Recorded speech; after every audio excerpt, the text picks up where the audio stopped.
Da, da, da, da, da, da, da, da. Da, da, da, da, da, da, da, da, Yeah, I need to change the edits. Missing Lena didn't change the number for me over there. So I'm going to change this. Okay.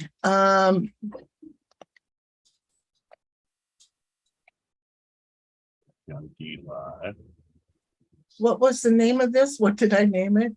Oh my God. There's a storm brewing. There's Okay. a storm coming and There's a storm brewing. brewing, and we've got something to say about it or something like that.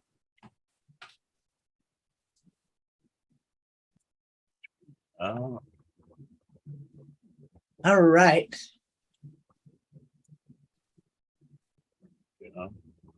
Okay.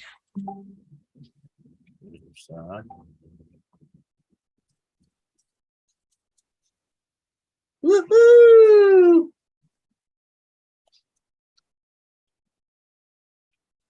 That's right, boys and girls.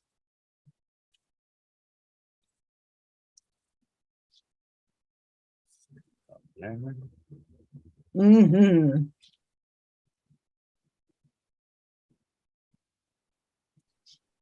Hey, Heather. Hey, Margarita. Let me see. I'm going to pop out the chat here. I do not see chat over on D Live, so if one of you can handle that, I'd be great till I can get this taken care of. Let me see.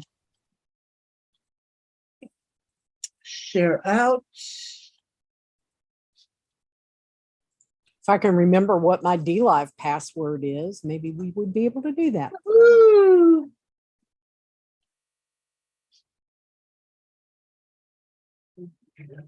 Hey, Sticks, how you doing, babe?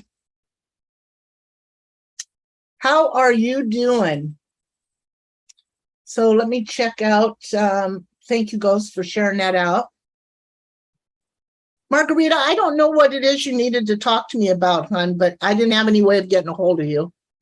So, but if you need, just email me at ubergooberlady and at gmail.com, and hey, I'm ready for it. You know what I'm saying?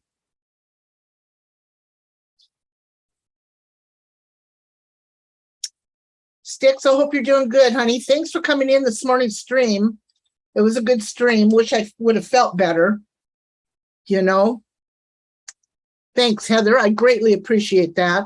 Greatly appreciate that.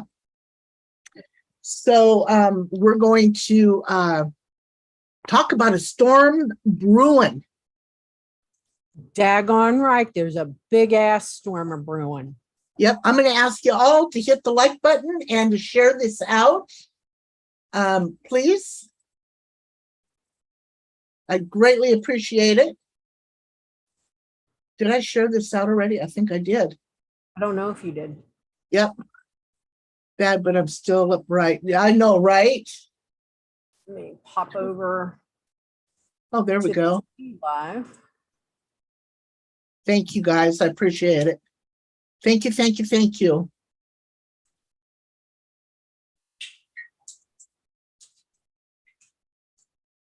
So I hope everybody's doing good.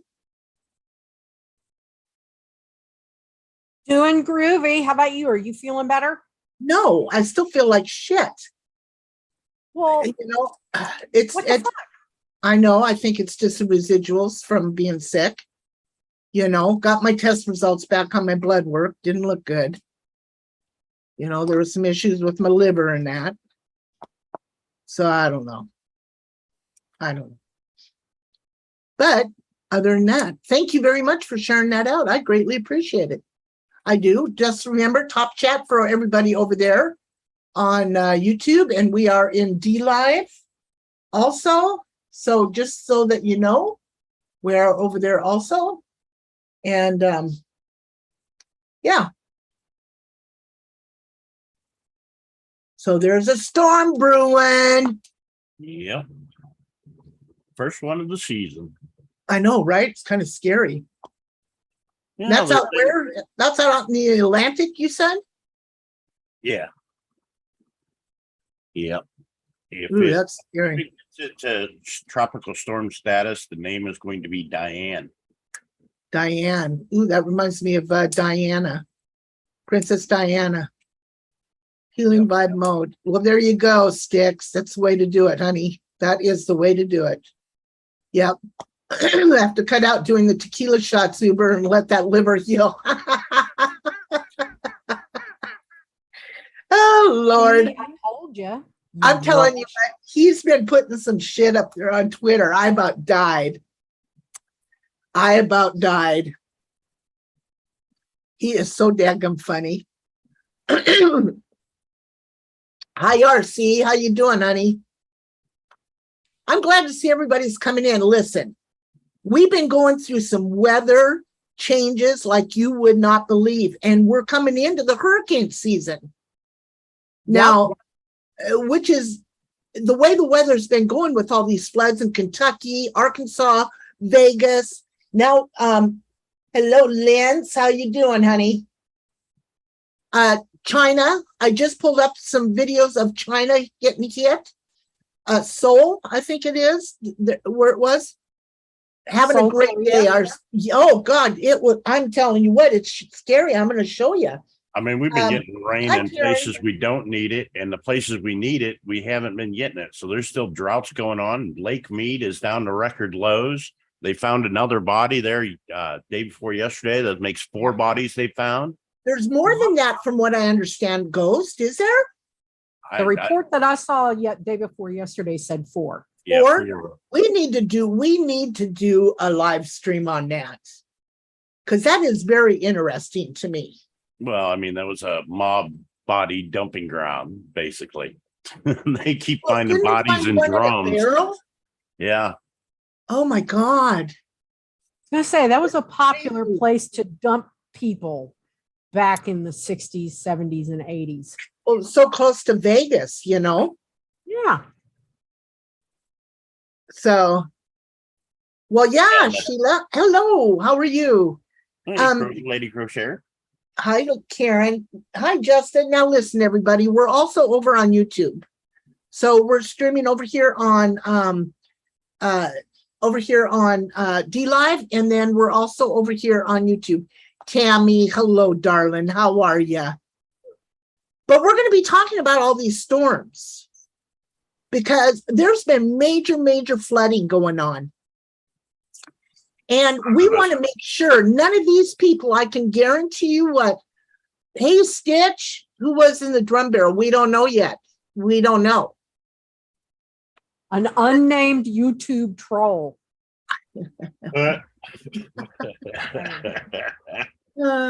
Apparently it wasn't you, Stitch. That we can be sure of. Damn it. Oh, we love Stitch. I'm such an asshole. Did you see some of those videos, the flooding in Vegas, where the rain's like pouring God, through the roofs, coming through the monitors, casinos, and everything? Play one of those? Shall we play one of those? It was crazy. Oh my God. Let me see. Let me go back to. Says hello to everyone except Paula.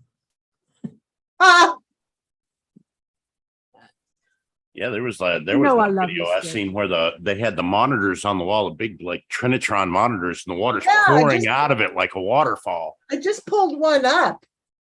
Here it is right here. So let me pull it up and make sure y'all can hear it. Look at this, guy. A rare thunderstorm struck central Nevada on Thursday, July 28th, flooding the streets and casinos of Las Vegas.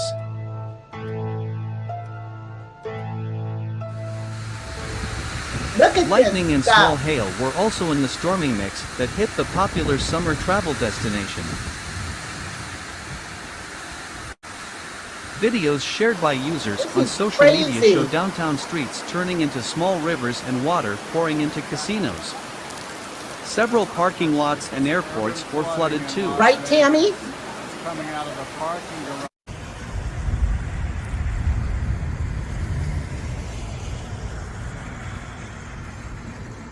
This is It's Las Vegas flooding. Las Vegas Fire and Rescue they're Department trying to said Oh my it God. responded to This various bus storm-related calls in and this urged small people not to little drive parking through lot. flooded roads. Didn't stop. Yeah, them, we're though, gonna did play it? some of that, Phoenix. It's terrible.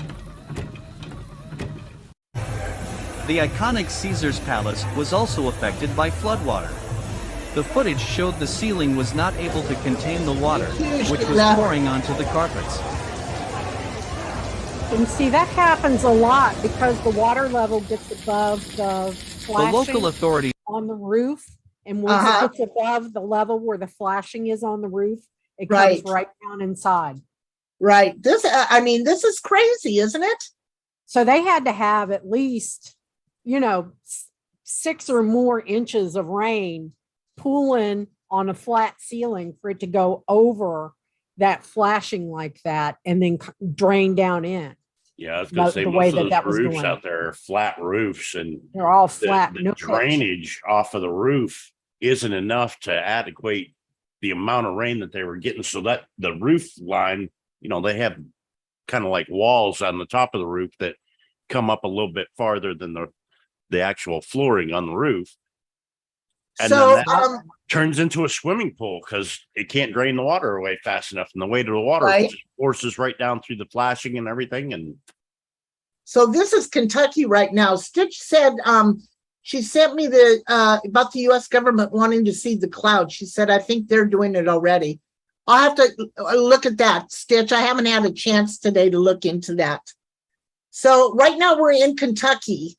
And this is, let me see where they're at. They're looking into the flooding.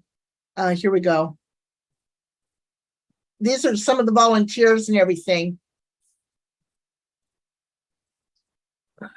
Hang on.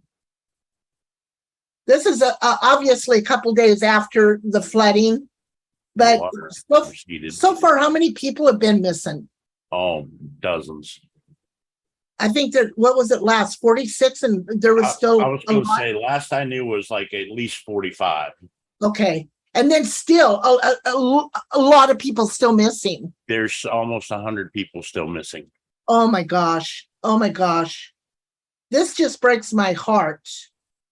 Some of this footage is heartbreaking. Some of these people lost everything they own. Everything they own. And it wasn't just one flood. I mean, they got hit and then they got hit again the next night and then they got hit again the next morning. And it was just like a week-long event. They just kept getting hit by these storms over and over again. Well, let me take you to a Facebook family that called the Hillbillies. And Waverly was the same way. Yes, Phoenix. Now, the Hillbillies are a popular group over here on YouTube and over on Facebook. And he went out and personally helped, and they bought equipment, and they bought food, and they bought water for people that couldn't even get out of their place. I think, yes, a lot of the weather manipulated going on to scare people into global warming, hype, and to go carbon zero. Right, Sheila? I agree with you. But this is their property of the flood that came down the creek and almost flooded out their home. And he was lucky enough to get out there and get the logs out before it went over the bankment. It's just scary, just scary.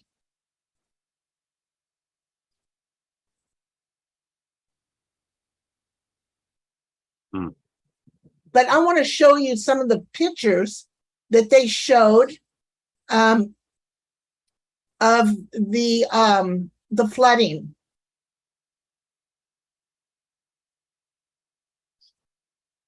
Where did they all go? Where's the flooding at? What would they do? Must have took him down. He's got a stalker by the name of Robin Braswell that is stalking him very, very badly. And so he might have took him down. But this guy was going all over and helping people. Well, I got to take him off here because I don't see it. But this right here is flooding in Seoul. Now look at this. Korea. This is in Seoul. Here in the UK, they are getting rid of gas boilers, central heating, massive push for electric only and electric vehicles. Look at that. That is just disgusting. Yeah, but you The know what thing is, happens none when of the electric, sorry, go ahead. none of the thing is, none of the electrical grids can handle the power drainage of all electric vehicles. They need to upgrade all the infrastructure before they do that kind of shit. Think Anyhow. about this in a situation like that where the water is up over the hood of the car. The electric vehicle runs off of lithium ion batteries. What happens when lithium ion batteries get wet? They go boom. They go They boom. blow up. Right. Hugs, Luanda.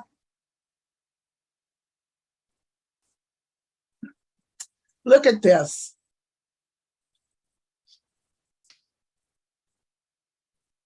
Downtown Seoul. Wow. It's just scary.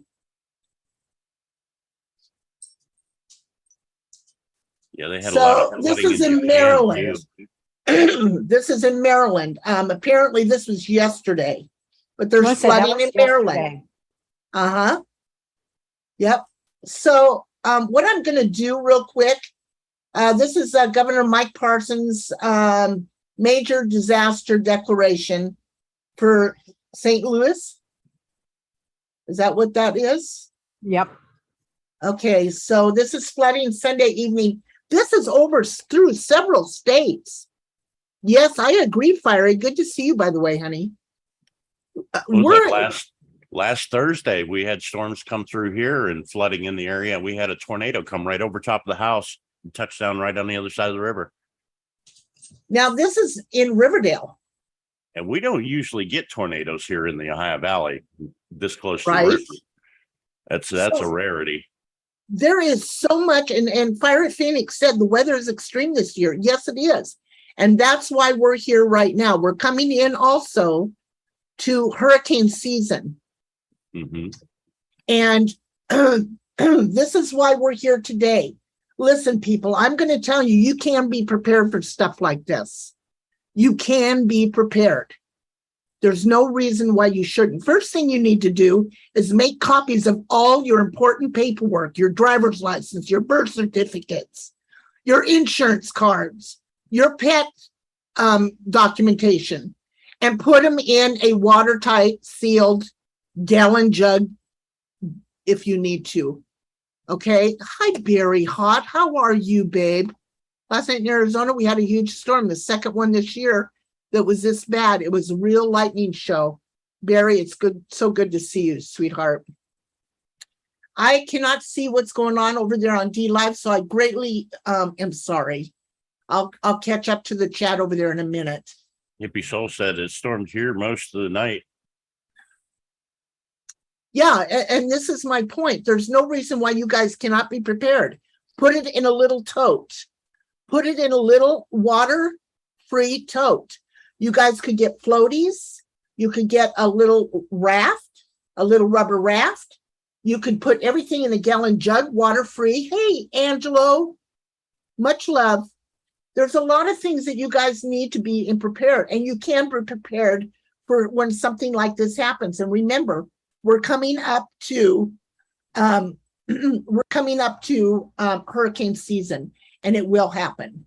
But we've been in hurricane season for a while, but the Atlantic has been inactive for weeks. This You know why? tropical all that dust from the Sahara is dumping over into the waters.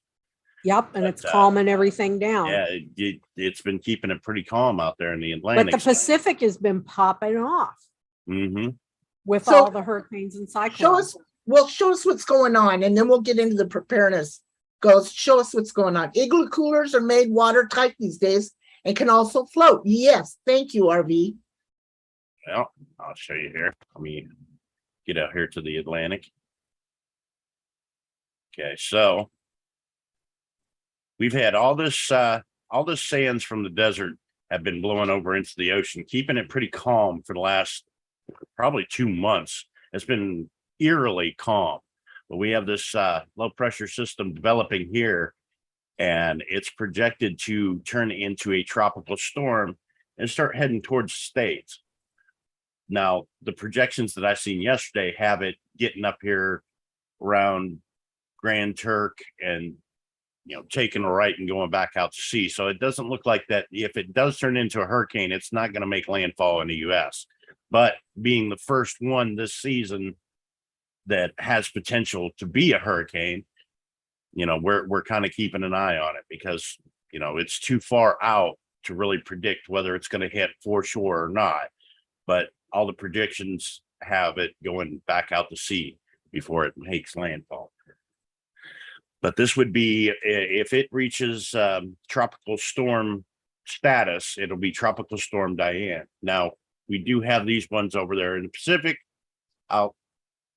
going out to sea, headed out towards like Hawaii and that. I don't know if it'll make it to Hawaii, but we're going to keep an eye on that too. But don't forget, we've also got fires. There's Yeah. fires all over California, Oregon, and Washington and Montana. Look at the fires. Yep. I'll tell you what, though, it's not half as many as what it was last year at this time. Oh, man. That was all orange last year at this time. Mhm. Thankfully, a lot less wildfires this season so far. But look at the amount of lightning strikes in the U.S. right now. These are all lightning strikes. These little white lightning bolts. Newfoundland, it says, has fires this year too. Yeah, Wow. there's a lot of lightning. In fact, the White House got struck by lightning and it killed 3 people the other day. Can we show that footage? Yeah. Here, let me get it pulled up here real quick. The lighthouse got hit and 3 people died. Now, this is Ryan Hall, y'all. Ryan Hall. This is his channel. And this was from yesterday. Check out this. Whoop. Hold on. You can I- just mute him. I slowed it down. Hold on. Yeah, that's okay. You can mute him if you want. Hi, Tony. It's not bad though. Yeah, true. Air is not bad though. Oh, wait, I can- Welcome back, Sticks. Okay. Here we go. Waterspout that turned into a tornado and damaged homes in Maryland Thursday afternoon. This was associated with a much bigger storm system that caused 198 wind reports across the mid-Atlantic and Northeast. Well, and remember, a prolific guys, lightning storm Ryan in the Hall, y'all. Washington, D.C. area. In fact, one cloud-to-ground strike occurred right in front of the White House. This ultimately Okay, led to can the you play unfortunate that back? passing of 3 people who were sightseeing in the area. Yeah. So we can see it hit again. Hey, Davros. Reports across the mid-Atlantic and Northeast, and a prolific lightning storm in the Washington, Look at D.C. this. area. In fact, one cloud-to-ground strike occurred right in front of the White House. This ultimately led to the unfortunate Holy passing shit. of 3 people who were sightseeing in the area. 2 of those people were husband and wife Jim and Donna Mueller. They were high school sweethearts Can who you were on their imagine? 56th Okay, you anniversary can trip. stop it And this there. is just a reminder that June, July, and August are the Okay. I don't want to get a strike. Can you imagine? Right. I can't. God almighty. Imagine going sightseeing at the White House and then get struck by lightning. Shit. That Because was the other day, it was like, we were talking, and it's like sun was shining out the Yeah. front. It was pouring rain in the back. And it was like lightning just came out of nowhere right. and hit right behind the house and everything, hit a tree back in my, the common area behind my house and stuff. It was wild, absolutely wild. That's what it did here about a half hour ago. It was like storming at the I know, north end of town and sun was shining here, but you can see. Yeah, that's what he was flashes on saying. Right camera. down the road, it was raining to beat the band.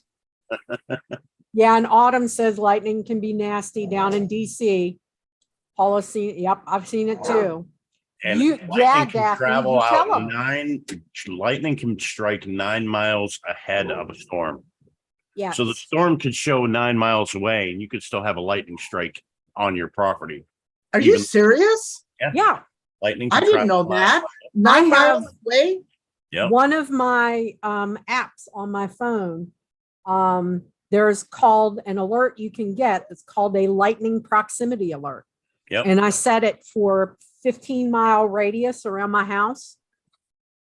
And sure as shit, and you need to stay sheltered for a half hour after a lightning strike, because you're still more prone to have another one develop in the same area. Yep. So let's talk about preparedness. Let's say, for instance, I'm out there. I have no idea what's going on outside of my home.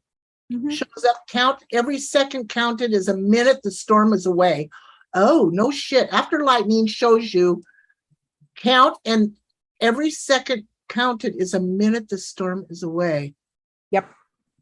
Okay, how Yeah, does that so work? like when you see the lightning flash, you go 1,000, 2 1,000, 3 1,000, 4 1,000 until you hear the thunder. So you hear the boom. Oh, okay. And then All right. you can, for each second, that's a mile. So if it's a 3 count between the lightning and the thunder, it's 3 miles away. 3 miles. Okay. Holy shit. Okay, so go ahead. Let's say, for instance, I have no idea what's going on around me. No idea that there's even bad weather around me. Mm-hmm. And then boom, all of a sudden, flash flood. I look out my door and fuck, it's coming right up the railway here. What do I do? I don't know what to do. Honestly, What do I I do? found myself in that situation. Father's Day 2011. We just got home. It was raining, but it wasn't raining hard. It was kind of like that tropical, real misty type rain, right? Right. Got home. I went in. I laid down on the couch, started watching TV. The neighbor busts through my front door going, the backyard, water. I'm like, calm down. It's just a little rain. And I walk out on the porch and I look behind my house, and all of a sudden there's a river running through the backyard. I remember that. My wife comes out. She looks over at the garage where the vehicles are, and it's completely surrounded by water, rushing water. And she's like, how are we going to get the vehicles out? And I said, well, that's what we have the insurance for. About that time, the water punched through the sidewall of the garage and the roof came down on the vehicles. And it was just out of nowhere. There was no sound. It just sounded like rain. There was no warning. Yeah. There was no, I mean, it was literally a 14-foot wall of water just came down through there, and we didn't even know it was happening. There was no sound to it. It wasn't like, in a tornado, it sounds like a freight train coming through or something like that. It was just like, it was calm. And all of a sudden you look out your back window and all hell's breaking loose silently. Well, so what do you do? What do you do? What would somebody like me do, Ghost and Paula? What would I do? What's the first thing I should do? All right. You need to keep things with flash flooding in perspective. Okay. 1 foot of moving water can sweep your vehicle off the road. Mm-hmm. So one of the worst things you can do during a flash flood is try to drive through the fucker. Okay. It doesn't take but 6 inches of water. Daphne, enough. Let your brother live. Jesus. It only takes off your feet. 6 inches of water to knock you off your feet. Mm-hmm. in a flash flood. So the biggest thing to do is the thing that the preparedness community says is turn around and don't drown. Hold on a minute. I'm having attitude issues over here. Okay. RV says one great thing taught at FEMA was for those with more than one vehicle, always keep a go bag in a vehicle parked close to the evac point, maps, batteries, script, lock boxes, and practice evacs. But that's my question. So what do I do? What's the first thing I do? I see water's coming. What do I do as an individual, handicapped individual? What do I do to be safe? If you see the water coming, it's too fucking late for you to do anything about it. Yep. The whole key to preparedness is having your shit together to start with, to know what types of hazards are common in your area. There is nothing worse than being ignorant where preparedness is concerned. Like you're there, right there on the coast. You're there near a military installation. So military installation, you have, various chemicals, you have, things associated with that. With the sound, you could have flooding and everything. If there is an earthquake offshore, you could have a tsunami roll into your house, Uber.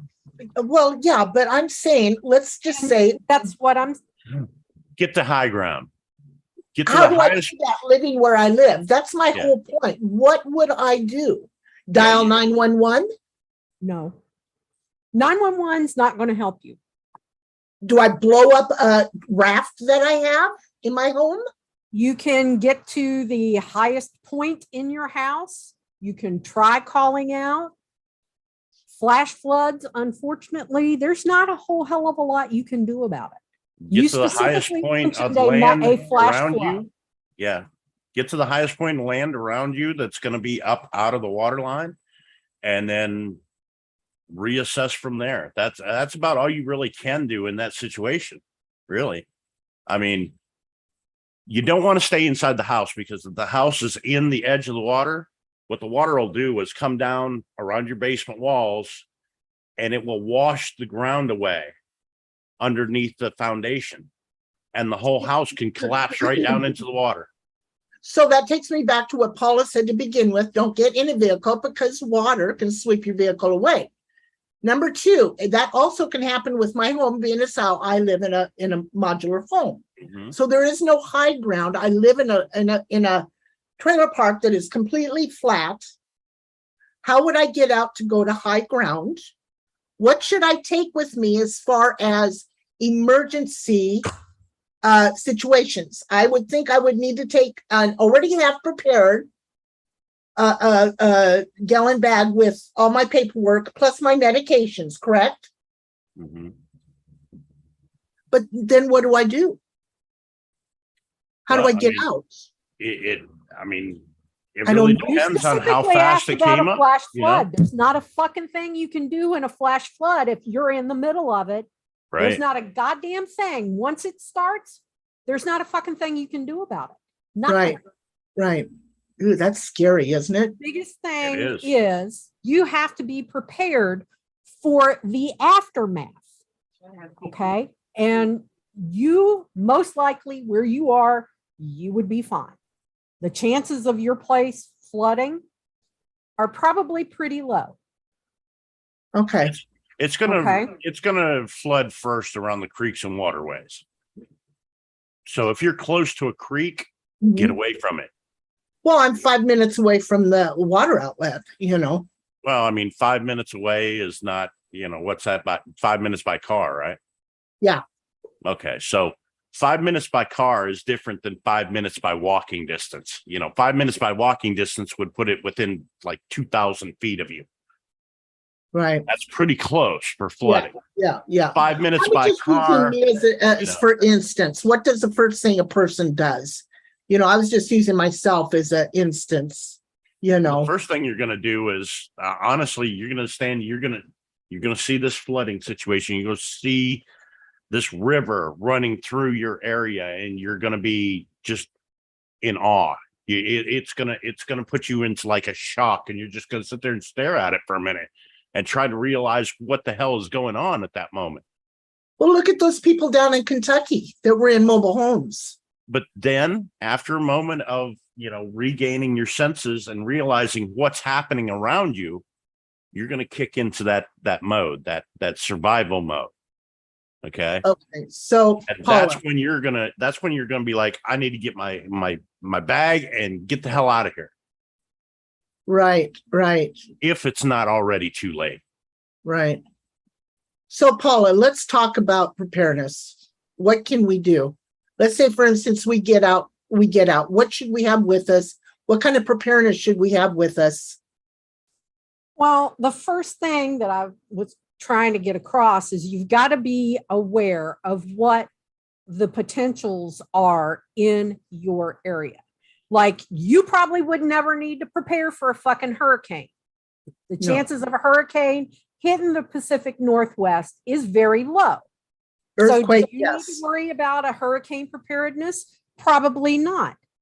But should you like read up on preparing? What would you do? What kind of plan would you have for a tsunami warning? What if a tsunami warning is issued for Puget Sound? What the fuck are you going to do? What are you going to pack up? Where are you going to go? Where are you going to take the kids? Can you go to your sister's house? Is she further inland than you? Start assessing what your local risks are. That's the first thing you can do. I mean, we had that scare not too long. Remember that explosion that happened, that volcano out in the Pacific, and they had tsunami warnings out for the West Coast. Well, Davros says if you see it coming, it's too late when the water sweeps you off your feet. Keep them pointed down flow. Ooh. You remember going down there to the river to see how much the water had come up there, Uber? Yeah. When that volcano exploded out in the Pacific? Yeah. That spring? Yeah. Back around February, something like that? Paula, what about, okay, so we got emergency food, which you've got your food stocked. So if you have to stay in your townhouse. Okay, what about the radios? Let me stop sharing and let me put you in on so that we can see what you're doing. Here, I'm going to put. I want to point everybody to a couple of resources, and this will make things flow a little bit easier than what we're doing right now. So let me share my screen. We're not flowing here. Why? We're not flowing. Well, I never. That's abusive. We're flooding. Exactly.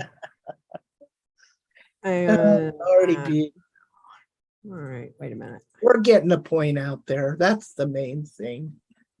I never had so much abuse enough from her. I'm insulted. Why, she never talks to me like this. Bullshit. I was talking to you like this 2 hours ago.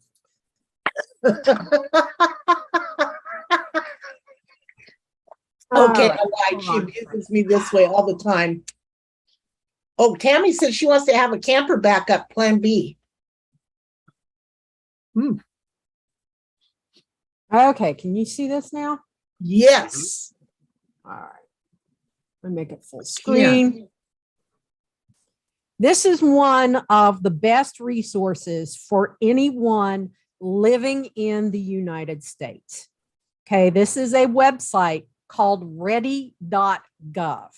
This website was created years and years ago in cooperation with FEMA. It's an officially run US government website. So anything that you find on ready.gov is very reliable information, okay? And you can see it's, okay, disasters and emergencies. Oops, sorry, I put it in there wrong, sorry. It shows you, okay, all hazards, emergency alerts. What do you do for an attack in public places?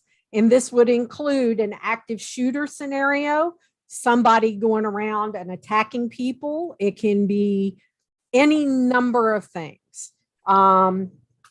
Avalanche, bioterrorism, a chemical emergency. If you live near a railway hub, if tank cars go through by rail in your, general environment, if you're by a really busy highway where a lot of tractor trailers carrying petroleum products go up and down the road, then you need to know that. Is there a fertilizer plant? One of the most explosive things around is ammonium nitrate. And then once it gets mixed or wet, it becomes even more unstable. Add a little bit of diesel fuel to it and woof them. It goes off. And they had years ago, there was a fertilizer plant fire in a little town in Texas. I think it's called West Texas. And a bunch of people from the volunteer fire department were killed. It even killed people in a nursing home several hundred yards away from the explosion. So you need to be well aware. It goes cybersecurity, drought, earthquakes. Here we go. Let's go to floods. All right. It has it in all these different languages. Here is preparing for a flood. What do you do during a flood, after a flood, in all content related to a flood? So one of the smartest things you can also do, FEMA has an alerting network. Okay. If you go into the App Store, the iPhone App Store or the Google Store, look for FEMA and download the app. You can set it to all notifications of all in your state, in your area. You can set what you want to get notified about. And then there you go. Here are the things. Find safe shelter right away. Don't walk, swim, or drive through the flood waters. Turn around and don't drown. Here it tells you, stay off bridges and over fast moving water. Depending on the type of flood, you have to be prepared to evacuate, move to higher ground or a higher floor, or you're going to be told to shelter in place or stay where you are. Here is the risk for floods. Visit FEMA's Flood Map Service Center. There's a big website free to U.S. citizens to use to look up your flood potential in your area. Do you know what that website is so I can put that? If you go through ready.gov and hit flooding, follow the link. It's Well, msc.fema.gov. And you can put it in. Let me see. Let's do.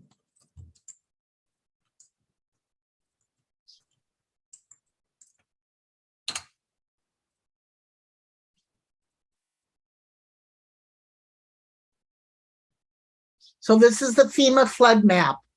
This is the FEMA flood map for the White House.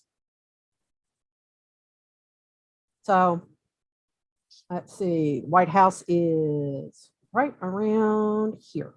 One of the worst flash flooding disasters in American history actually happened just right down the road from me here. A place called Ouija Creek. It was back in the 70s.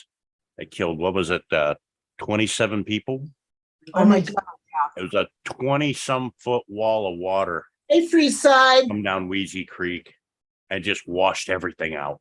Houses, you doing? trailers. It was a disaster. It's- So, okay, so you want to go to that site. Hang on a minute, guys. Let me pull that up where she was just showing. Ready.gov. Ready.gov, disasters and emergencies and floods. Okay. All right, disaster. let me see, 1990. floods. Okay, then you can go to Under preparing for a flood, it says know your risk. And then it says the very first link is visit FEMA's Flood Map Service Center. And it takes you out to the FEMA website. Okay. It also has information, a link to the emergency alert system and to NOAA. Where is Most it preparing for flood at? What am I missing? I'm missing something. I don't know. I can't. Okay, floods, that's where I'm at. And then Then scroll down. I'm finding it. Okay, preparing for flood. There it is. Okay, got it. I'm just gonna put the link in the chat is all I'm got it. Okay, thank you, Paula. Thought I was blocked. My other comments wouldn't show. Oh, I'm sorry, Freeside. I'm sorry. No, you're You not might have blocked. been using a blocked word.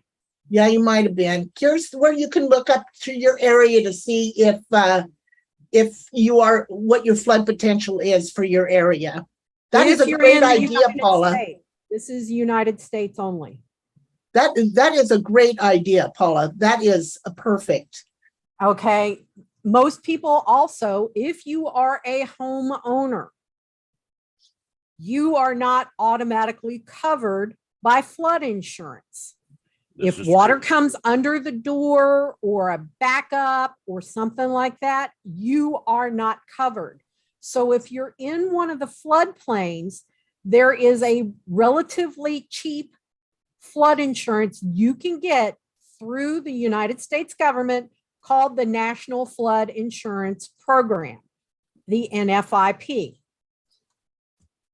Hold on. Let me pop over here to YouTube or whatever. There's the flood insurance. All right. And here it says 1 inch of flood water can cause up to $25,000 in damage in your house. Mhm. Okay. It's up to you. It is too late for you to do anything once something's already happened. And that's one of the things about disaster preparedness and why I encourage everybody to go on to ready.gov, because the information is really good. And you have to take some personal responsibility. Like you can't just be, flying by the seat of your pants and then, oh, woe is me, wanting everybody to come in and save your ass because you didn't prepare and you weren't aware of what's around in your area. So it's really behooves anybody to make sure that you really sit and think, what are my risks? What can bite me in the ass? What kind of weather do we typically have in my area? Do we have a lot of thunderstorms and lightning? Okay, fine. Thunderstorms and lightning. Here's a whole bunch of content on ready.gov that tells you know your risk. Strengthen your home by keeping your trees well trimmed, cut down ones that are diseased, make an emergency plan, blah, blah, blah, blah, blah. All of these, if you live near a nuclear power plant. Yeah, Sheila was asking about that. And these tips are good for other countries. It's just the maps and all the interactions are geared toward the US. Okay, but building a supply kit. Okay, let's follow the link for a family emergency plan. Comes up under make a plan. See, this is actually kind of scary for me because I live in that area here in the Ohio Valley. I'm right on the river. Yeah. Right. I've got a lot of industry. We've got the Natrium plants they're building a cracker plant down in Dilly's Bottom. We've got a lot of fracking going on and pipeline activity in the area. We've got the coal mines. We've got but the thing of it is pipelines is the safest way for shit to travel. It's a lot safer than putting it out on the road. And that's what most people don't realize is that pipelines are the safest way, because that's what I used to do. I'm saying, like, even with the railways, I mean, there was a place downriver here, a year ago, they had a train accident that it was chlorine gas that got leaked out of the cars, and they had to evacuate a whole town. Yep. And there was several years ago, I think it was like about 2014, 2015, something like that, Lynchburg, Virginia, rail cars derailed.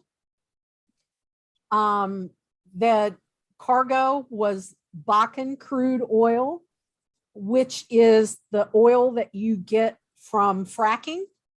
And that is a lot more volatile than regular, like, petroleum out of a traditionally drilled well. Okay. It's a lot more volatile than traditional methods, but it derailed and huge fire. The fucking river was on fire. The town was shut down for days. And, one of the things that you can do is to be smart. Think about how will your family do emergency alerts and warnings? Okay. And that can be through any number of apps on your phone. Yeah, I everybody have should put an app on their phone. Everybody should have one. like there are apps, like I mentioned, the one from FEMA.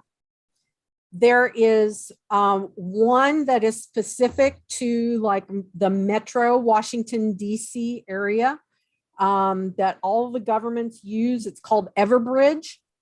And it's where they can do reverse 911 calls. They can send you, I get text messages all the time. Hey, the National Weather Service issued a severe weather alert for your location, blah, blah, blah. Here, click here to confirm receipt of it. I get them by text messages. I can get them by them calling my cell phone. There are any number of ways, and most areas have some sort of emergency alert network, because that was a big push post 9/11, was to get up these community alert networks. Usually you can find them if you go on either your state website or your county website in the US. They usually have an Office of Emergency Management. And you can usually put in community emergency alert and it'll pop up and you can sign up. Okay. There are other apps. There is the NOAA weather app. There's the FEMA app. There's a Red Cross app. There's an app for hurricanes. There's all kinds of emergency preparedness and alerting systems. Make sure your whole family knows how you'll get alerts. Okay. There's never mind. Go ahead. There's also that one walkie-talkie app. Do you remember what we used? Remember during the hurricanes, Paula and Ghost? Yeah, I can't remember the Yeah. name of it though. It was what was the name? It was like, it was a weird name. I don't like remember. Zello or something like Yeah, Oh, there you Zello. go. Zello. Yeah, the Zello app. Good memory. I think everybody should have that, because if there is a flooding is issued, if you get separated from your family, use that Zello. It's like a walkie-talkie, and you'll be able to keep in contact. But only if you have Wi-Fi. Well, yeah, but if for some reason, say the cell phone tower's down and you don't have service, you ain't gonna have the walkie-talkie. But a lot of times, if you can't make a phone call, the data rides on a different backbone. that's right. You can text each other. Yep. Yeah. Because that was one thing we found during the Pentagon, Washington, D.C., 9/11, your girl was there. That was one thing that we figured out, is that we could text on our own private cell phones, because our county cell phones, all the cell phone service went down because it was inundated and it crashed and we lost towers. But the data, the texting still worked. So think about that. Where is your shelter? If your county brings up a shelter, where is it? And what are the shelter's limitations? Do they allow you to bring your pets? If they don't allow you to bring your pets, what are you going to do with your pets? Don't leave them behind. God's sakes, don't leave your pets behind and don't do anything with them. Then you've got to figure out, okay, if something happens, how do I get the hell out? What's my evacuation route? If the main interstate is down, how do I get the hell out of Dodge? Okay. Yeah, you definitely don't want to try to shelter in place if there's a flood in the area. If you're far enough up or away, they'll tell you to shelter in place rather than to stay home. Even in the even being in that flood that time, even when the rain stopped, the water was still flowing, but it wasn't coming up any higher. We knew that it wasn't going to get any worse than what it was at that moment. But the problem was, we were in a rural area, and a lot of people heat their homes with either diesel fuel or propane. And with the flooding, it was washing down 250-gallon tanks of diesel fuel that was dumping out into that water, tearing loose propane tanks, and the propane was coming out of the tanks and into the air. Propane is heavier than air. It will lay on the ground in pockets. It lays on the ground. They will shut off the electricity in that area because the least little bit of spark could explode that propane, and propane will explode violently. If you've ever seen a propane tank explode, I have, and it's terrible. Man, oh man. Yeah. So you definitely don't want to shelter in place because there are still dangers. Even after the rain stops and the water level starts to go down, there are still dangers that you may not see. But there's things that you guys can be prepared for, like making sure you have flashlight, making sure you have extra batteries, making sure that the flashlight works. You know, now you can buy those little red radios that serve as a flashlight. You can crank it up and charge it. You can charge your phones with it. And they're very inexpensive. They're like $20. You can either buy them through Red Cross. You can buy them through Amazon. Make sure you have extra blankets. Make sure you have a tent. Make sure you have matches, hand sanitizer. Yeah, Deborah says a gas grill tank will level a house. Could you imagine what that 100-gallon tank that you have for your generator would do? I know, right? I have And two you of them. got two of them. I've got two of them. That right there would scare the shit out of me. You know? That would end you. Oh my gosh. Yeah. There'd be no trailer left. That would be good night, Irene. Yeah. You know, but make sure your pets, make sure you have a leash. Make sure you have their harnesses or water for 3. There you go. Oh wait, I gotta put her on gallery. There, whoops, speak up there, Miss Paula. Are your dogs still barking? No, they're not barking now. Oh, there it is. That's exactly what I was talking about right there, everybody. It has the solar charge on the top. It does regular AA batteries. It has like little DC in ports right here on one side. Mm-hmm. It's got a USB on the other side. It's got weather band, traditional radio, a flashlight, and then it strobes. Now, I'm going to tell you, Paula sent something similar to this to Coastal during Hurricane, what was it, Irma? It was one of them because they got hit with a couple right back to back. And Paula sent one to Coastal, and he ended up getting hit hard by the hurricane and had to go shelter in a big auditorium or a church or something. And that radio right there saved his life. He was able. Yep. Also a hand crank.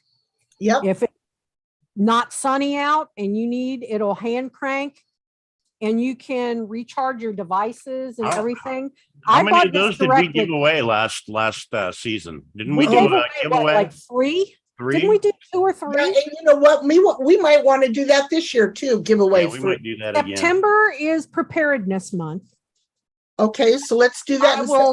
I will donate one. I will donate one. Okay. Yep.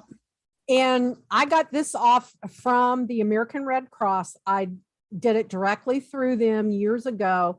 They carry very similar things still on Amazon. They're like, the cheaper ones are about $15 to $20. This is one of the upper models. So mine was around 40, I want to say. I think mine was like 20 some dollars. I think it was like 20, 25 bucks, something like that. They're the one I got is a lot smaller. It almost looks like a walkie-talkie. I was gonna say there's some that are about this big, go into a backpack, really easy. I bought this one years and years and years ago. This one's probably a good 10 years old and it still works like a champ. This is called an emergency ETON, American Red Cross NOAA radio. Okay. Looking for it right here. see. Let me see if I can find it on Amazon.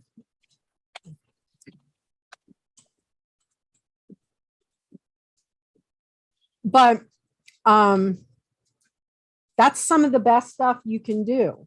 And you have to, once an emergency is declared,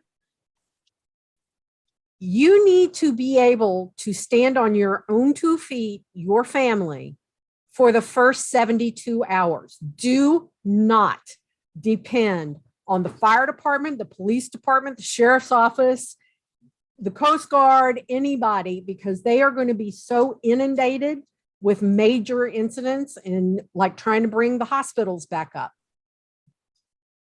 And Google emergency radio. do emergency radio. You should be able to pull one up in Amazon real quick. Okay, let me look. I'll get a link for you, Paula. Oh yeah, this is like what I have. Here we Yeah, go. they've got them like $20, as low as $20 on here. Okay, let me share. And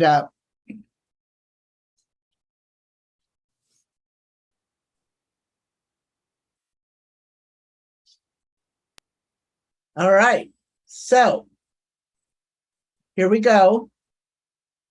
We've got, this is kind of like the one that I got. Well, let me see.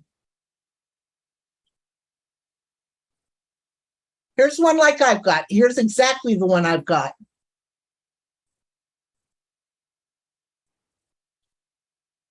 All right, so for, like Paula said, 1990, this is exactly what it looks like. It's got the FM, AM volume tuning. It's got the solar power, emergency radio access, power bank so you can charge your phone. Yep, there's a no. Yep, the crank. Pocket size, it's the size, I should pull mine out. I've got it in my preparedness kit though. It's got a flashlight on it. Here you go. Well, let's play that.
So this is big enough to throw in your doggone purse.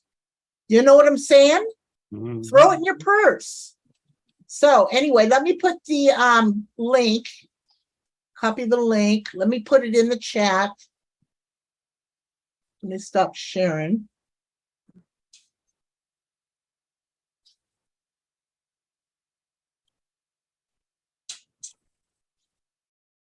Let me go ahead and put it in the chat for y'all.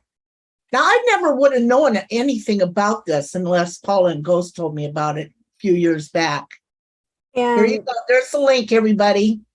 some of the biggest things are to remember to tailor your family preps for what is likely to happen in your area. Okay, so you don't want if you're in the middle of the Rockies, you don't need to teach your kids about earthquakes in the Rockies. Chances of the earthquake hitting the Rockies is pretty small. But chance of a wildfire in the Rockies or a blizzard is very good. Okay. Mhm. So tailoring that, making sure your kids understand to build your plan, figure out where you'll go if you have to evacuate, how you're going to find each other, where they will be. Like if your kids are at school, a lot of times if something's going on, they won't let the kids out of the school, especially if it's an active shooter. They're not going to let you anywhere near there. Right. So it all depends. That's why I love that ready.gov, because there are so many different nuances and things for each specific family. They have planning tools for your business on there as well as for your family. It has templates of, things to bring. It has checklists. It has checklists on how to prepare your pets and what to pack for them, how to pack a go bag, how to do a shelter in place kit, how to do this, how to do that. It all depends on what your area is subject to. And then you yourself can do some things, because you need to prepare to make sure that your family is okay for a minimum of 70. And see, that's specific to a hurricane. Oh, yeah. But, okay. But it could be for power outages. I mean, if the power goes out, you may not have water. If you're on a well, that pump ain't going to run without electricity. You're going to need water. You're going to need some way of storing water. You're going to, a lot of it applies to a lot of different things other than just the hurricanes, especially like the flooding. Yeah. I mean, with the flooding, those people don't have any power down in those areas down in Kentucky right now. Hell, a lot of them don't have homes. But this is just, just kind of like a little preparedness. If you guys want to take a screenshot of it, and then I'll take it down. It's just stuff to keep in mind, that you may need no matter what it is. Your paperwork for sure, your pets for sure, your medicines for sure, and your batteries and that kind of thing. So if you guys want to screenshot that real quick, I'll take it down. Okay. All right. Honestly, a lot of people have storage units nowadays, and storage units, if they're not in a flood area themselves, that's a good place to keep some emergency supplies. If you were to get caught in a flood at home, you can always go to the storage unit and pull out some, MREs, canned foods, stuff like that. Have, a tent in there. Maybe you can't go home again right away. You may have to camp out somewhere, I think what kills me is, a lot of the weather that we've seen coming up, like the rainstorms and like the thunderstorms and all of that, the hurricanes, there's a lot of the weather that we see prior to happening. There's no reason, such as Paula said earlier, no reason why people shouldn't be prepared when it comes to this kind of stuff. Well, even with preparedness, you can be caught off guard. I agree. You can be prepared and be caught off guard at the same time. So, but you can still have your paperwork and your pet food, that kind of thing ready to go. But anyway, that's my opinion. I mean, you can make copies of everything, put them in a safety deposit box at your bank, and keep them, that way you have spare copies someplace secure. Yeah. I don't know. My bank doesn't have any safety deposit box. I mean, you can even get a post office box and keep them in the post office box or something, Are you prepared, Ghost? For the most part. I moved onto the hill, so I don't worry about flooding no more. we're still a little I know Paula is. after going through all that. So yeah. Devril says take pictures of everything, documents, and keep on flash drive. That's a good point right there. Very good point. Our house is probably 300 feet above the river level. Mm-hmm. So if it floods up this high and that river floods this high, yeah, the whole south is gone. I hear you there. Yeah. I don't know. I think my big concern would be earthquakes where I'm at. I ain't gonna lie. I've seen the Ohio River at 46 feet over flood stage. I've seen houses down in Moundsville that like there's one A-frame house right by the bridge that was clear up into the second story of the house Mm-hmm. when the river flooded. Yeah, I want to pull something up here. Well, there's a short video from FEMA on making a plan. Okay, you- let's listen to it.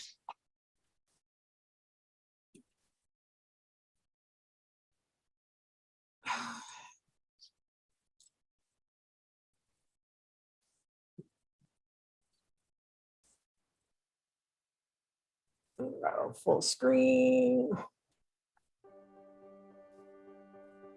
Being prepared is a part of who you are, Can you hear it? but Mhm. it's especially Yes. important in the case of a disaster. It's up to everyone to make a plan about possible emergencies in your area and the best responses for your personal circumstances. There's no one more capable of planning for your situation than you. Be informed, make a plan, build a kit, get involved. Visit ready.gov/myplan. Okay, Thursday, we're gonna go. Go out to the boot. Oh, shit. I get my scooter Wednesday. Tomorrow. So. Yeah, where I'm at right now, we That's wouldn't good. have to worry about the flooding so much. More the like wind damage is where we're sitting. Right, You know, down trees, power lines, things like that from straight line damaging winds. And we're on the east side of the hillside, and the hill is up higher than us, so we're even kind of a little bit protected from that, but we still get it every once in a while. plan together by discussing the questions below with your family, friends, and household. This is from ready.gov, make a plan. That's a good little Oh. site. That's why I recommended it. I participated in the working group that created this website before I Thank you, Heather. retired. Yeah, that's a really good website. It's got everything on there. I've been looking at it while y'all been talking. And, it says right here, fill out the family emergency plan. Here it is. There's a PDF. You can fill it out yourself. Create your emergency communication plan. Here's a family communication plan, fillable card. Know your alerts and warnings. Okay. 12 way to prepares. Document and insure your property. Safeguard your critical documents and valuables. Here's additional, content on here. Pet owners. This is just a plethora of things that you can think about. And most county and state emergency managers have like a registry. Like if you're a senior or you have ill health, you have a child that has autism or special needs, anything like that, you can usually register with a local emergency management office to say, hey, I live at such and such an address and I depend on oxygen 24/7. It's true. So that automatically also moves you up Yep. into not only registering with your county, but also register with your utility companies. Because if your electric goes down and everything like that, you move up in the priority list if they know that you are oxygen dependent, you're dependent on certain things, this, that, and the other. Mhm. And That's very true, because I did that. I did exactly that. there is also like Anna? if you are like me and Uber, and Uber, you've got a big old propane generator for your house, for your whole house. But there is also, if you depend on medical equipment, there is this little thing here that you can charge up. This will run a CPAP or a BiPAP for 8 hours. Will So it run an oxygen? Well, an oxygen concentrator, yeah. If it's and it's got Wow. a whole bunch that may not last 8 hours, because an oxygen concentrator It's a lot. has a lot of energy, takes a lot of energy. But Here it is. Momana, fee, fi, fo, fana, me, my, momana, Hannah. Okay, It's so not even as big as my pocketbook is. where the heck did you get that at? Amazon. Okay, let me look it up. Let me look up the thing. And then it's also got a whole bunch of different, wrong box. Daphne, it's not food, honey.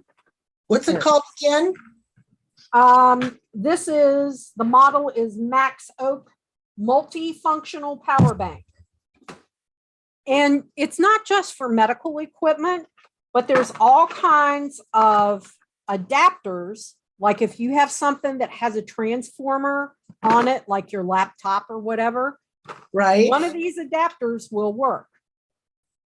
And it will charge your shit up. And it'll keep it running. Okay. I'm looking for And it right also now. get like a solar, like EcoFlow makes some good ones. You can get like a solar generator kind of thing Right. that will run your durable medical equipment. And they're not that expensive. I've got like a smaller version of that for the cell phone, the battery packs that you plug your cell phone in and charge them. It's got Yep. the solar cell on there. I can just put it on the dash of the car and it charges I've it. got those too. Yeah. those Okay, things are here's the fun. one that Paula's got right here that she was talking about. Here it is right here. And listen, I'm going to tell you all. Oh man, what did I do with it? I'm going to tell you all. This is a game changer when you've got something like this. It'll make your life so much better. And a lot of times when I picked mine up, because see there's a $40 coupon. Every once in a while, they will put $100 coupon and put it on a lightning or a flash deal. Yeah, So here's if you, on right here. So yeah. yeah, so you can do that.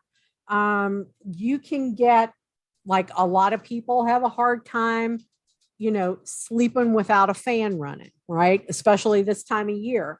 You can get the camping fans that will charge up and it will run for 8 hours. Okay. And there's just a whole bunch of stuff like, I see a lot of people that say that, they don't have room for this, that, and the other. Well, right here. Okay, hang on. Let me get out of there. Let me quit sharing. Okay, there we go. Right here is a collapsible water tote.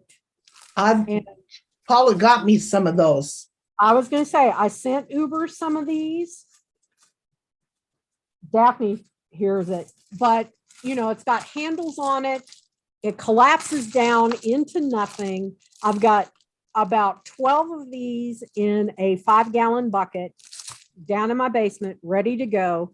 So when, they're like, I'm in hurricane territory. Yeah, you are. Whenever I know that a hurricane's coming, I fill up. I've got a 30-gallon, two 30-gallon barrels down in my spare shower downstairs. And I've got 12 of these, and I have 10 what are called water bricks that are outside in my shed. It's in my emergency equipment supply doohickey out in my yard. But you can stack them. They're like 3 to 5 gallons. They're not that heavy to carry. You don't need a bung wrench to tap them like my drums do. So you can do that because after a flood, usually your water's contaminated for a long time. What about you, Ghost? Do you have those too? To No. where you got some water you can store? You have ways of storing water, honey? Oh yeah. Well, I mean, you get the tub, you got, Mm-hmm. Yep. We Yeah, we always got water jugs in the other room that we can fill. Right. I was going to say, I fill up my bathtubs with water so I can flush the toilet. Mhm. Yeah, People exactly. don't think about that. That, and there's a lot of I have places my around potable- here. There's a lot of places around here that sell them big blue drums for storing water in for like $10. So you can pick those up and store water in your basement in them big blue 55-gallon drums. You Right. just have to make For sure the that they're water, food, yeah. they have to be Yeah. food grade. Food You grade. don't want something that's had, fucking chlorine in it or something like that. Yeah, we get them from there's a popsicle factory around here that uses them and Oh, cool. Yeah. Yeah. But that's fine for not, even if you get a used one for non-potable water to Mhm. still be able to I know flush a lot the of people toilets that and get wash up those. with. I know a lot of people that get those and they'll run their eaves down into them and collect rainwater for non-potable water. That's how what we did up on the farm, Yeah. is that we had 55-gallon drums under all four corner downspouts on the house, collected water. That's what we used to take our baths with. It was what we would use to water the kitchen garden if, we hadn't gotten rain for a while, wash clothes, anything like that. Water balloon fights. Important shit, damn it. When you're 7, emergency preparedness, God damn it, I was prepared. I have my water bottles and my squirties ready to go. But my basement is very prone to flooding. So guess what? You get these at Home Depot. What is that? This is, it contains and diverts water. So if I can keep the water from rolling down my steps and into my basement drain, when we get these soak up water, that's what makes them expand, and then it dams the water up. Yeah. So Well, it that's acts like a all- sandbag. It acts like a sandbag, but what it does is it absorbs the water. And then when you drain it out, they go back down to this size and you can fold them up and reuse them. But you can get these at Home Depot for not that much. That's a good idea, guys. Yeah, it's got those little silica Hey, beads like they Suburban. put in diapers inside of them that Yeah, they've soaks got up the water and silicone then they beads get inside heavy of 'em. and yep. Another Wow. thing you can do is a lot of times, if you have an electric cook stove, you may want to buy a butane single burner and keep butane, or do a dual fuel like I have that will take propane or butane.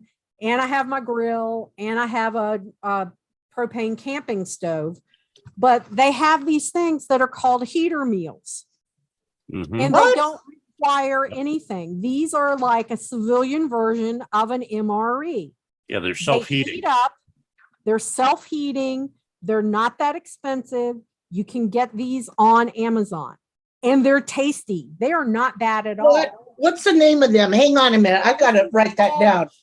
Heater Meals EX. Heater Meals, what? EX for extended storage. These Okay. suckers are good for 15 years. What? Yep. 15 years. And so how does it work? You follow the instructions on the back. That's obvious, but I thought you knew.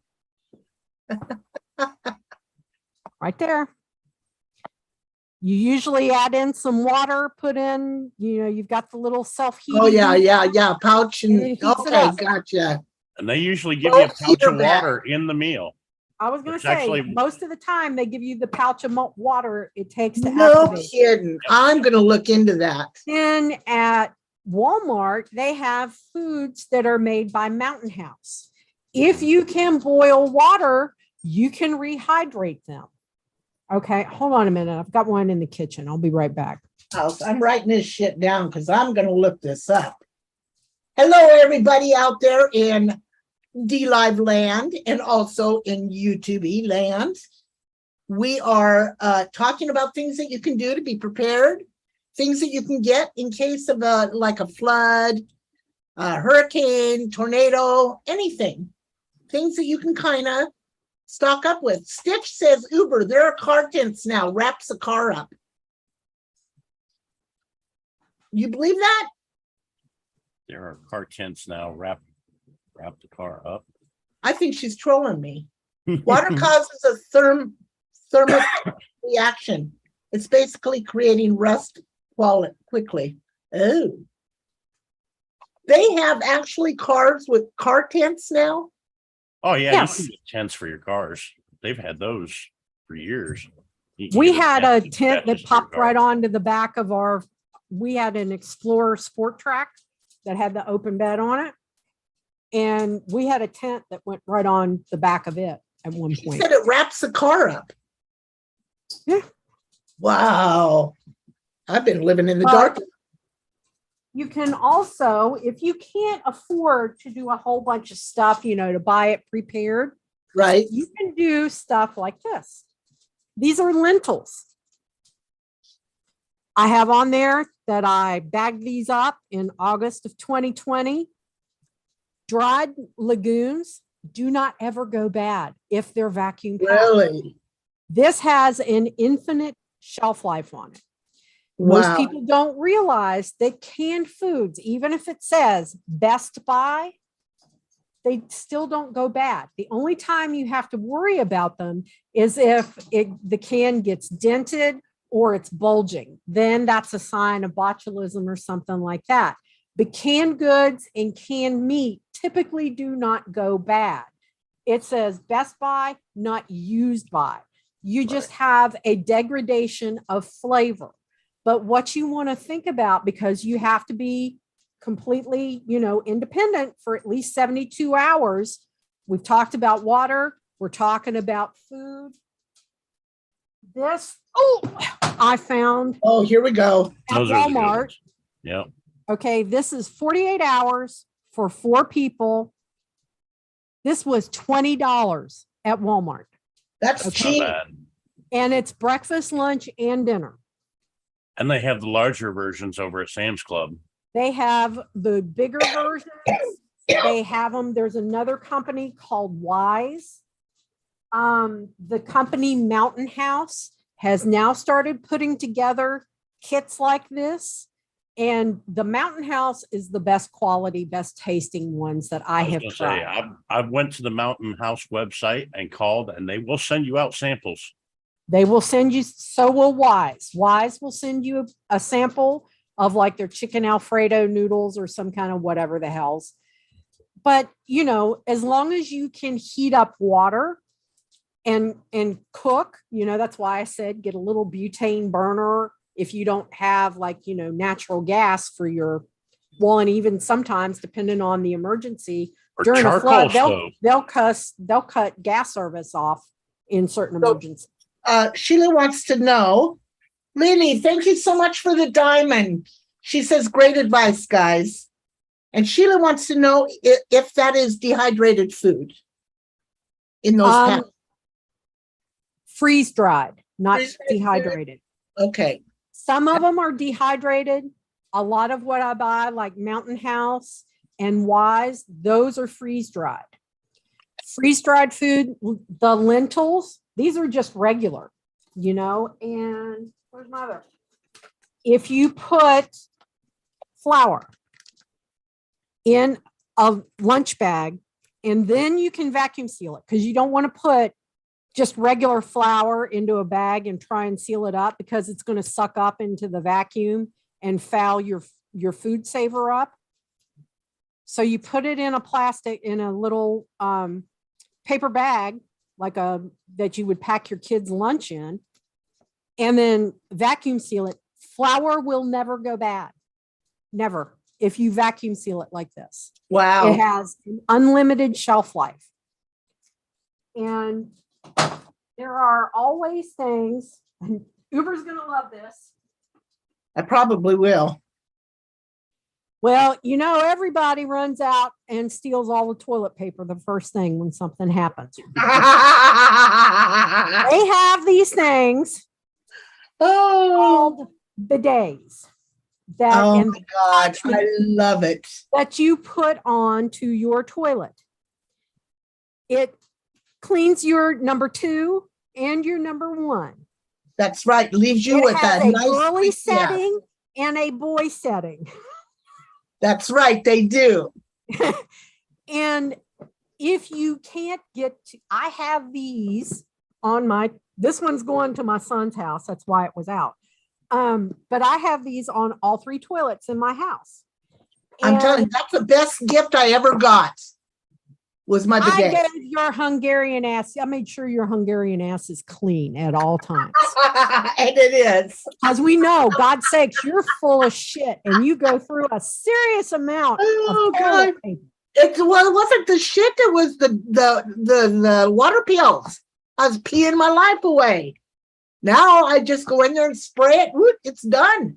But I mean, so many people, and you've got to think if you have an infant, like I nagged my son and my daughter-in-law because when my older grandson was born, he had horrible colic, horrible. So his formula was a special kind of formula.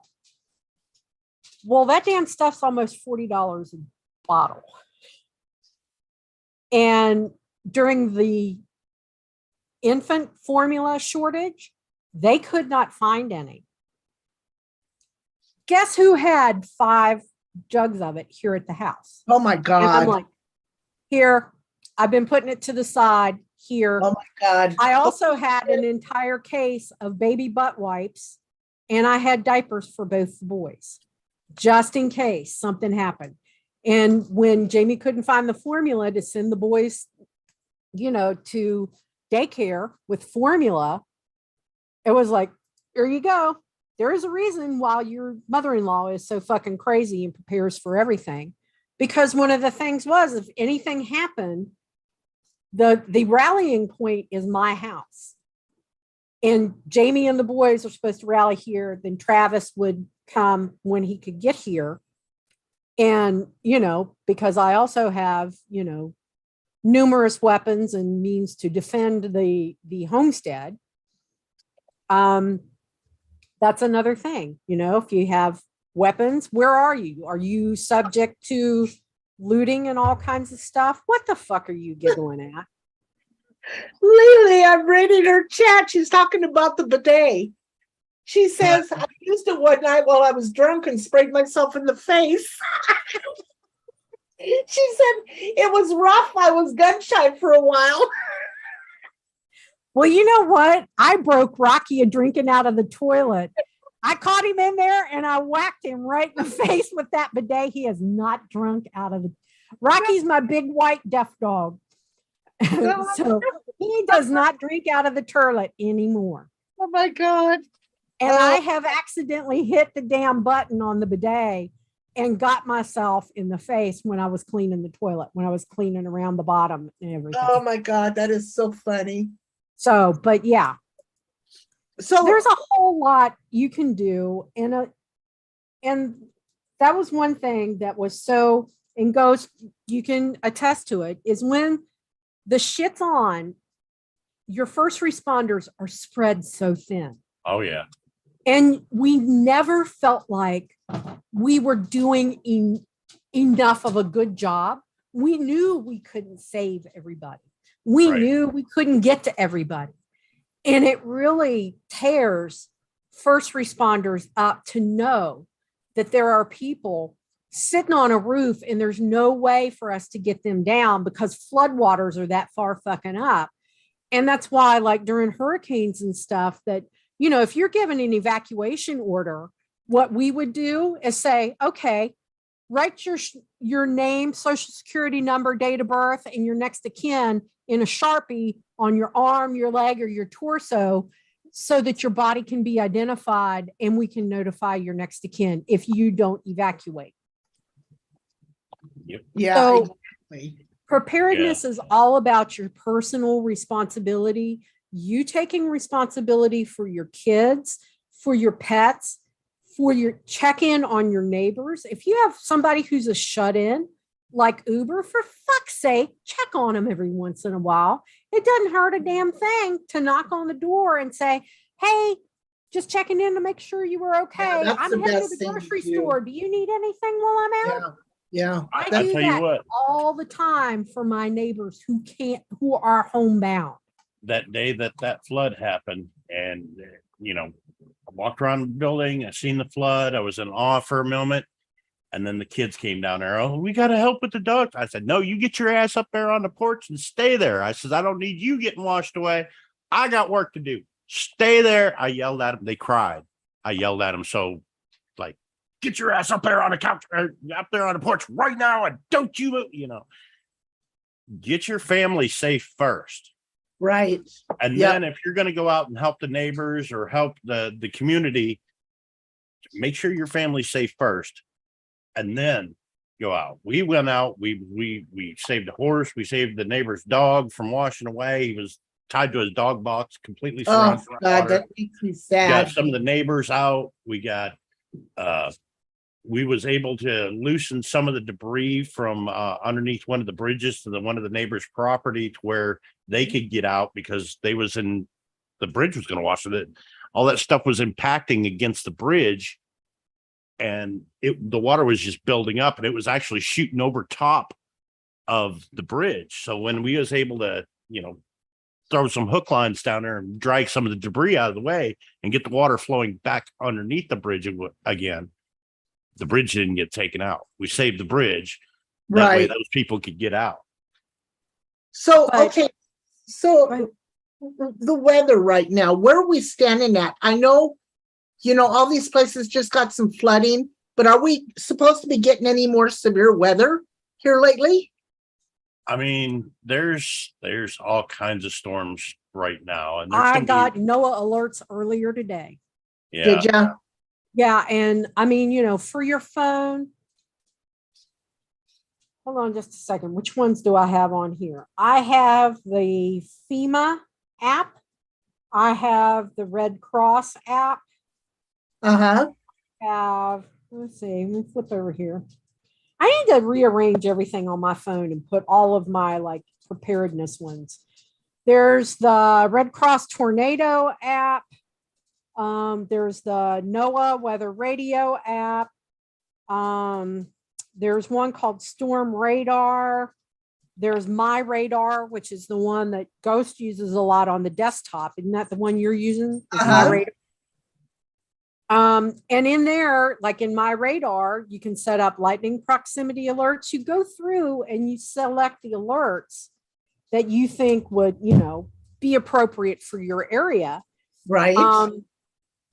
And then Here, I'll show you. The thing is the best thing you can do. So you can set it up for winds, temperatures, clouds, warnings, outlooks, fronts, aviation, air quality, earthquakes, orbital tracking, wildfires, power outages. Wow. Proximity, all kinds of different settings in there that you can customize your My Radar the way you want it. Mm-hmm. Even the layouts, like high definition is what I got it on. You can go to temp. You can go to, there's paid versions that you can do different things on too. If you want to pay more, historical maps, comparisons, all kinds of different things. Right. Classic view, which is more digitized.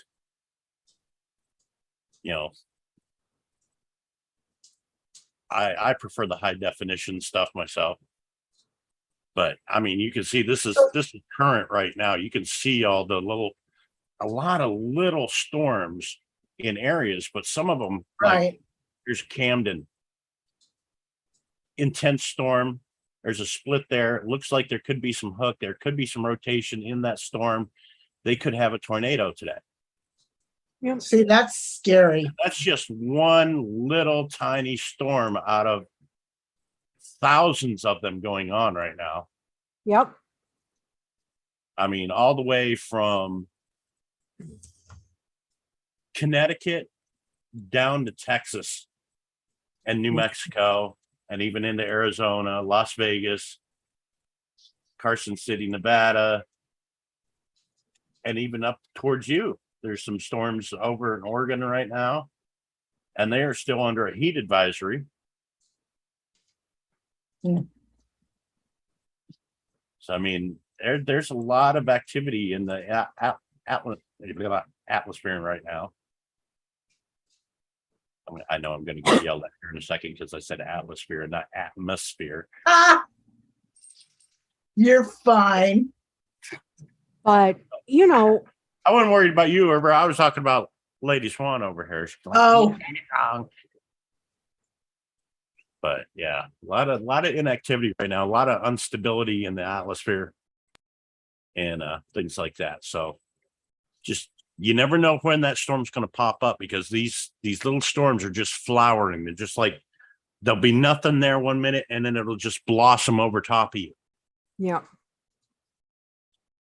But, you know, a lot of people want, you know, oh, the government will, you know, come and help. Well, guess what? No, it takes at least 72 hours to get external assets into a place where a, you know, disaster has been declared. And Right. even if, you know, like the department that I used to work for had one of the urban search and rescue teams in the country that were also certified by FEMA and USAID. And, you know, there is a procedure that the governor has to go through to request assistance and to get the governor has to declare a disaster. Then you've got to enter in, you know, and request assistance from FEMA. And there's Right. these things in place that are called EMACs and contracts and this and that and the other. Miss Christie. Even when we see something coming like a hurricane, they will stage assets outside the main area, but you have to wait for the fucking storm to pass. I know, right? Assets in. So if you have a storm like Hurricane Harvey that stalled over Houston and dumped rain for days on end, your assets can't get in. So you have to take the responsibility to figure out what is best for your family, what your circumstances are, what are your risks, and to take responsibility. Relying on somebody else to come and pull your fanny out of the fire. That's going to be a tough one. That is the point. It's too fucking late for you. I can tell you from experience when that flood happened after the waters receded and it was all cleanup, we got more help from our surrounding neighbors than we got from anybody else. Now we did get Salvation Army and Red Cross came in there and they brought like cleaning supplies and things like that and dropped them off. And they put them at the fire department. If anybody needed more, they could go get them. They paid for tetanus shots that was given out for free at the local fire department after the flood. FEMA did come in. They offered to buy up some of the properties in that area that was heavily hit. But what they offered was nothing. 1/10 of what the properties were valued at. Right. Like literally a $65,000 home, they offered $22,000 for to buy them out. And that person still had a mortgage on that house for $65,000. Wouldn't enough to pay off the mortgage. If you're subject to flooding and hurricanes and flooding from hurricanes, you know, to like I have, you know, those Ziploc suitcase things. Right. Right. I have them with clean clothes in my go bag because you're not going to be able to wash your clothes because your water is going to be jacked up, even if you're on city water, for days and days and days until they can get the plants to come back up online. You're going to be on your own. You're not going to be able to wash clothes.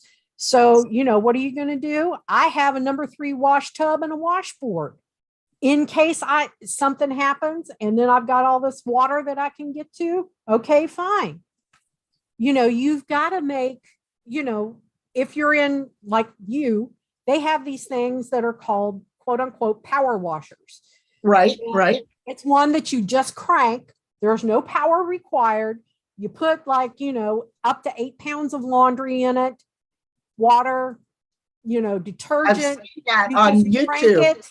Yeah. You just crank it and then you take them out, put fresh water in, you know, then drain it out, do your thing. But you can still keep a clean pair of underwear on your ass. You know, That's I was right. talking to Davros about that same thing. I told him, I says, one of my next prepper purchases I want to get is an old hit or miss engine. Remember those? Oh, Yep. yeah. They used to use them for the old washing machines, and they used them for everything. I mean, they were Yep. made to hook up to about anything and run just about anything mechanical. And, you know, they're hard to find. I'd love to find one in like a barn find condition and fix it up. But that's one of my dream prepper purchases, is one of those Oh, I old wonder hit how and much miss they engines. cost. I wonder I if you mean- could find one to fix or what they You can cost. get them. They're around. It depends. I mean, what condition they're in, but usually one in good condition, working condition, is right around $1,000. Well, that's not bad for what But they I do. mean, a hit and miss engine runs on a gallon of gas will run like days. Forever. Yeah, Right. like forever. Oh my gosh.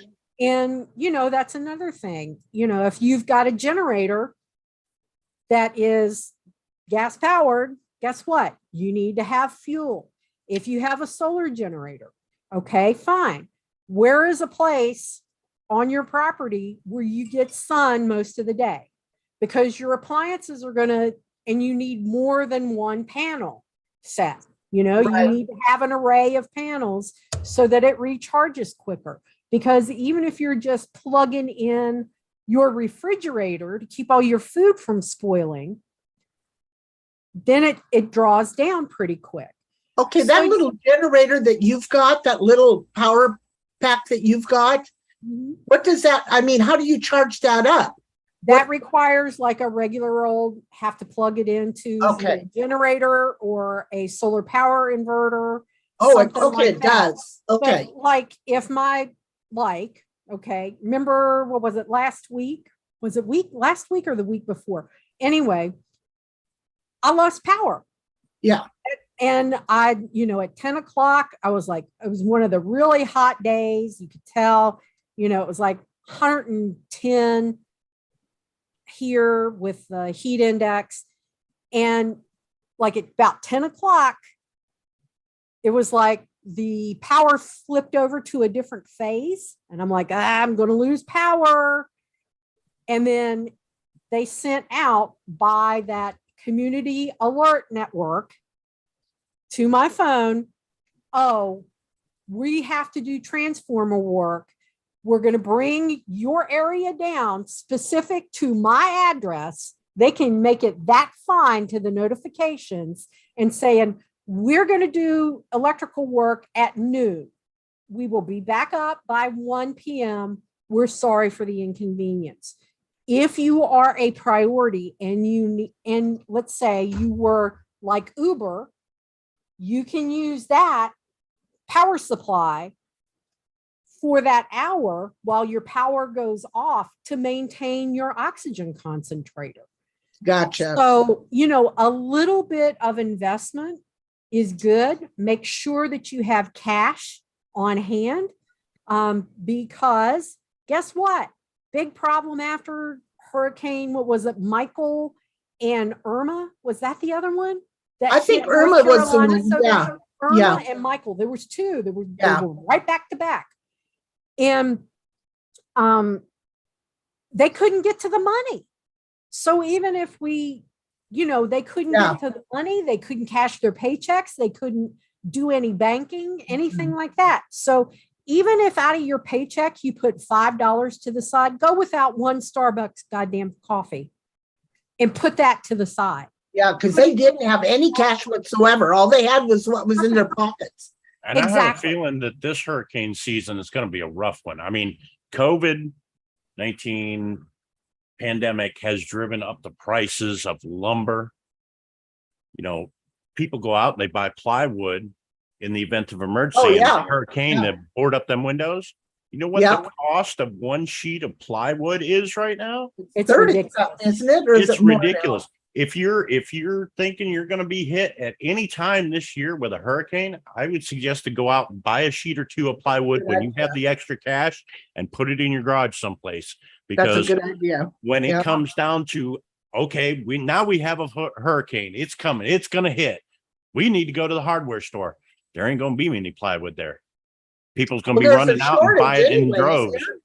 Get Yeah. it now while you have the money. Buy 1 or 2 sheets when you have the extra cash and start stockpiling it in your garages so that when the event does happen, you've already got what you need. Because when it comes down to the time, it ain't going to be there. Right. Right. And it's like, in your chat the other day, people were talking about, the flooding in Kentucky and in West Virginia. My hometown got flooded again. And, what was it? 2016, a lot of my hometown was wiped out, along as like White Sulphur Springs and Lewisburg and some places like that. Right. And where I am from, you had the New River on one side and the Greenbrier on the other. So you had 2 rivers coming out of their banks and flooding over, and they had to open up the floodgates at the dam. So that made the New River even friggin' higher. That's what they had going on in Pittsburgh the other day. 3 rivers. Yep. 3 rivers come together right there downtown Pittsburgh, and they had flooding in downtown. Oh man, it was a mess. People, think that FEMA's going to come in and save the day. FEMA, hillbillies, number one, hillbillies mostly don't want anybody from the government anywhere near them because we don't trust them worth a shit. Right. And there's a reason. Oh, We're Lordy. just like, no, we got this shit. Y'all just stay where you are in DC. We got this. But, Right. they're not, the FEMA doesn't fall over itself to get into places like West Virginia and Eastern Kentucky because they don't fucking care about it. Now, let it have something happen in New Orleans and they're falling all over them goddamn selves to get in there and take care of things, right? So, but you cannot depend on the government or somebody else to come behind and save your butt. There's Suburban Hillbilly. Yep. Suburban Hillbilly says it's true. I'm from Summers County, West Virginia. I don't trust a goddamn fool. I was going to say, you go through something like that, and then the president comes and surveys the damages. Then you don't hear anything more from the government again. Exactly. Oh, the president was here. We're in good shape now. My ancestors' claim to fame was, he went AWOL from the army during the Civil War because his wife died. They sent a marshal after him to retrieve him and take him back. And you know what? He shot the goddamn marshal. That's what we think of the government where I'm from. It's like, no, So what did he do? He married somebody and then reported back and he was okay. He got thrown in the brig for a month and then he was okay. But, it's like, you can't depend on other people. You have to take responsibility for yourself and for your family, for your pets. And if you can help your neighbors, great. If you can't, no. And run from the game warden. Exactly right. That is the only fucking ticket I have ever gotten in my life was from a fucking game warden in my hometown. Because I waded out into the Greenbrier River to get my fishing line unhooked. And because I was in water above my ankles without a wader belt on, the fucker issued me a ticket, a $25 ticket. Back in 1980. I'm not still bitter about it or anything, but if I ever see that motherfucker again, I'll shoot him. I was going to say, West Virginia's got a lot of animosity towards the government. I mean, the Pinkerton, the Coal Wars. I mean, they shot down the Union leader on the county courthouse lawn. Hi, lovable rogue. No, are you talking about Mingo County? I'm talking about the Coal Wars, the Pinkertons and all that down there. Remember that? The wars that they don't talk about. The sheriff and his deputies got killed on the steps. Yep, of the courthouse, gunned down by Pinkertons because he was protecting the guys trying to come in and unionize. Yeah, I'm very well because my granddad and his brothers were part of the ones that marched and engaged in fire and war with the Pinkertons over in Mingo and Logan County. Just saying. We don't trust nobody. So we don't trust the government now. We hillbillies. Well, listen, everybody. We're going to keep up with these weather things. Normally, this time of year, this is where we kind of start. But with all this, with all the raining and the flooding and everything, we're going to keep up on this. So if any bad weather comes about, Ghost is the man that keeps up with it, and he will let us know, and we will probably go live. And especially when it comes to the hurricanes. Uber and I will get together and figure out when to do the drawing for an emergency NOAA radio. That would only do people in the US any good. Unless, you know, I could find one for the UK that's, you know, specific for them, somewhere like that. But, you know, we'll figure out, and we'll do drawings or something. Right. Also, we'll get going on this. If you have a police scanner, the National Weather Service weather frequencies are 146.525, 545, and 595, I believe. Yeah, like we're gonna all remember that shit. But you can usually your police scanners have a WX button Okay. on them, where you just hit the WX button and it'll take you to your see, there's local 7 weather different radio. weather bands on here on this thing, and you just choose which one you want. Thank you, Sharon. We were all over the place today, folks. Sorry, but no, don't be sorry. I mean, that's just the way we normally are. That's not. We're informative. We didn't do anything wrong. We start out on the train tracks and end up on a dirt road every goddamn time. Yeah, I mean, this stream was just to let people know that we are coming into the season. Things are a little bit different this time because prices on like lumber, food, and things like that have gotten more expensive. Gasoline prices are high right now. You need to be thinking. I mean, we've always told you to think ahead, but you need to be even more ahead now because you have to think price consciously, you know. So start stockpiling. There are things that you can do on ready.gov. There is a specific section on low or no cost preparedness. Oh shit, Autumn. Hold on a minute. I'll $80 for a sheet of plywood. $80 for a sheet of plywood weeks ago, she said. Holy shit.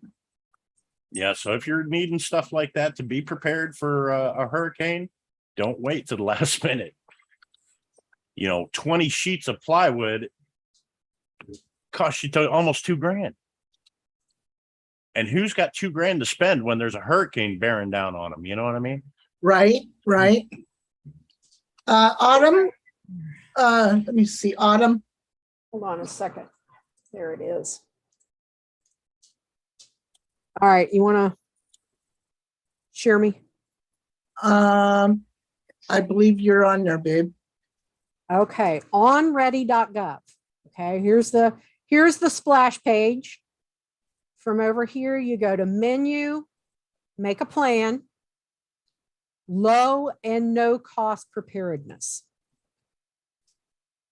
And you can do that. Boom. And let me put this in the chitter chat. But it goes through everything. Here's the free FEMA app. There's a link to it. Build your supply kit. Contact your local fire department. They may have fire and carbon monoxide detectors. A lot of times we would give out free fire smoke detectors and carbon monoxide detectors to people that couldn't buy them. We got grants from ready.gov and they gave us a budget every year to buy free and batteries to replace every year during the clock. When you turn the clocks back, replace your batteries. Floodsmart.gov is another one. That one goes into another one for the flood insurance program in the US. Okay. So there's a lot you can do. You can buy stuff like at Walmart They have like the big things of minestrone soup, that's dry packed, that are dehydrated, that all you do is add water and boil it. They're usually only $1 or $2. You can get the great big bags from like what's it called? Bob's Mills makes a really good one. Yeah. You can sometimes find in the dollar store, they have these little magnetic lights that are pretty bright. They're LEDs. They're like $1, $1.50, whatever. I leave them stuck to my refrigerator so that if I have a power outage, I know exactly right where they are. And then too, if I'm doing something that I have metal to stick it to, I can stick it to it and light up. Like if I'm working under the sink or something, I can stick it to the bottom of my stainless steel sink. These are wonderful. Yep. There's Rare little earth lights. magnets on 2 places. Got a hook. Yep. They're rechargeable by USB, and this sucker is bright as hell. But they're Yep. expensive. They're like $40 lights. Yeah, if you can afford, if not, mine from the dollar store, magnetic, has a hook on it. You can hook it somewhere. It's LED. Let me go grab it real quick. I'll be right back. I actually use this for looking at coins. I put it right here on my boom, and then I can like turn it on and get out the big magnifying glass for the looking for error coins and things like that. Okay, the first one I just put down is Paula's. The second one here is Ghosts. Here's the little light from like the dollar store. Mm-hmm. It's got the little button. You can click on it like that. It's LED, but it's also a flashlight on the bottom. And then it's got the magnet and it's got the hook. I think they Right. have these at Walmart too. They come in a multi-pack at Walmart and it's only like $4 or $5 for. Yeah, I was like gonna say 3 or 4 you of can these. get those at like Dollar Tree or Five Below has. These a are bunch of them. awesome. These are freaking awesome. I use this all the time. So there are a lot of things that you can do that don't cost a whole bunch of money. Like if you don't have $20 to throw down on a bucket with, prepared stuff that you just add water to, you can do your own. You can get your own 5-gallon bucket or a big waterproof bag of some kind and build your own. They have Right. plenty of, even on like Walmart, they have plenty of freeze-dried fruit and vegetables from like places like Augustin Farms. Those are the best ones that I have found. But, you can get a big ass thing of like freeze-dried strawberries or whatever, and you rehydrate them, and they're awesome. And they don't take a lot of room. They're not that expensive. You can do a lot with them. So you don't have to buy all these fancy preps. You don't have to lay out, $300 on, a battery pack unless you have a medical need for it or something like that.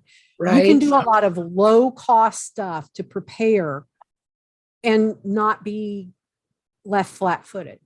Keep an eye on Marketplace too, because you come across some deals on Marketplace. Building supplies, you can come across lumber that's a lot cheaper than buying brand new lumber. It might just been somebody took up a subflooring and there's 20 sheets of plywood there. Yep. That And you could this is one of the reuse, little you know? best thing you can have, a little multi-tool. I've got Yep. several of these. You can dehydrate your own foods and store them also. Yes. Yep. I'm seeing things like They don't torpedo heaters. dehydrated doesn't stay fresh as long as freeze dried does. I'll tell you what, one of the most beneficial things I had after that flood was having that burn pit in the backyard. Oh yeah. An Yeah. old tractor rim. I mean, not only for the cleanup, because there was tree debris washed down everywhere, and it took like 3 months of constant burning that stuff to Right. get rid of it. But while the power was out, we had an electric stove. We was either cooking on a grill or cooking on an open fire. I remember Cooking on an that. open fire was fun. Yeah. I've got a fire pit in my backyard, but I've also got a tripod with a Mhm. hanging grate and I've got a cauldron that I use outside, a Dutch oven. So, and it hangs from the hook on the tripod. Right. And I can cook anything I would ever want out in my backyard if I have to. Yep. That was one of the things, I'll tell you what, having that low burn area, that low pit to burn or cook on or whatever was probably one of the most beneficial things. And you can do it with about anything. It doesn't have to be a fancy burn pit. You can find an old tractor rim Right. for a fire Bricks, you can, do bricks, ring. do your own little thing that way. You can Creek rocks. scrounge and get an old grill, an old Weber grill, and save the grate. And then you would have that to put down. It doesn't have to cost an arm and a leg to do some preparedness. So Yeah. don't let it, freak you guys out, when we say, do this, do this, do this, and things that I'm showing you. You don't have to do this, but these are just ideas of what's available out there. Okay, Yeah, everybody. That's I probably think one of my favorite things was sitting out there each night, with no power in the house. So, couldn't watch TV, and us and the neighbors would sit out there around that campfire every evening, just cleaning up the judge 'em. yard. Just, you pick a go grab some wood, kids, and bring it over here. Throw it in the fire Right. pit, Children, reason we have children is slave labor. That's all I'm saying. Oh, Lordy. Grandkids, even better. Everybody. Oh, I'm they gonna love call playing it in the fire, day. They was always poking sticks in the fire and stuff. Hey, New World Full Order. Hello, hello, hello. Thank you for coming in. Yes, we're just getting off of here. I need to go put my feet up for a little bit. But I And want to Ben thank was telling me everybody. he needs to go pee, I think. Who do what? Ninjas. I think the ninjas know they're like Oh, they're peeking around the back. They're hovering. There's Harley. Yeah, I see him now. Yeah. But listen, we're going to keep up on this. Ghost is excellent with this weather. Paula's excellent what she does. We're just going to keep you guys informed. That's all we can do. Remember, we're going to be doing a giveaway for 2 emergency radios that are, you'll be able to charge your phones with, hear the weather. That's right. Look at it. They're flashlights. It's solar. It's wind up. Chop, chop. And if New anybody World out there in the chat wants to donate a radio to the giveaway, we can give away more than 2. That's right. If anybody wants to donate, we can sure give away more than 2. But we're coming into this season and we've already gone through all the flooding and the rainstorms and everything, which I hear there's more to come. Yep. So we will keep everybody informed. And, I'm real blessed. We've been doing this for how long, guys? 5 years? Years. So, yeah, I want to thank everybody for coming in. I want to thank Paula and Ghost. And just remember, everybody who loves you, we do. Thanks, everybody, for coming in. Good night, Ghost. Good night, Ghost. I love that. Ghost.